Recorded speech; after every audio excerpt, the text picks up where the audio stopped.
Tom Moyane may be under fire today, but he has faced a series of allegations stretching back several years. Let's get some background now. Reporter Michael Marillier joins us at the touchscreen. Michael, Tom Moyane, one of the most important jobs in the country, that of SARS Commissioner, but these claims of corruption have been following him for a while.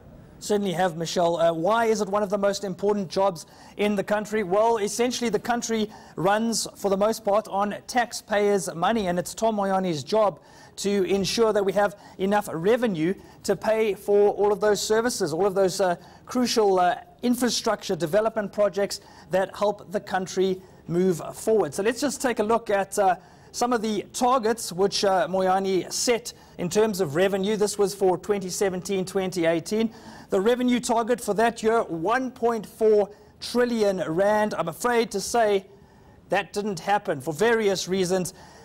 SARS fell 50 billion rand short of its revenue target. That, of course, not good for the country, not good for the economy at large. A 50 billion rand shortfall in terms of revenue. But it's not just money which has been a problem. You mentioned this name a little bit earlier, Jonas Makwakwa. Who exactly is he?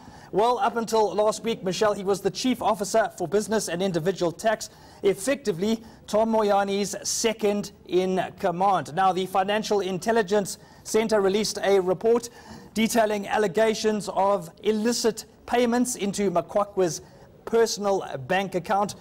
Now, where does Moyane come into this? Well, Moyane has been accused of sitting on that report for several months, then holding an internal inquiry.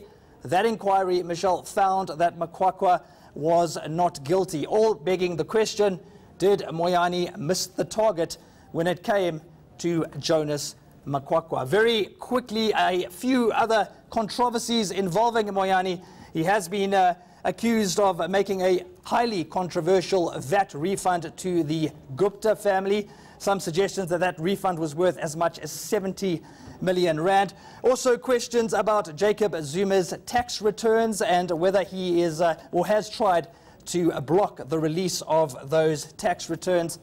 And finally, Michelle, the SIU probe. This was in fact before he became Commissioner of SARS. He was a senior official at the Department of Correctional Services, the Special Investigating Unit, now probing a contract which effectively has been questioned and which basically was aimed at securing fencing for correctional services facilities. Several questions around that particular contract. Moyane was in charge at that particular time. So no shortage of controversies, and today it seems it's all come to a head. All right, well, thanks very much for unpacking that for us, Michael Marillier, at the touchscreen there, as always.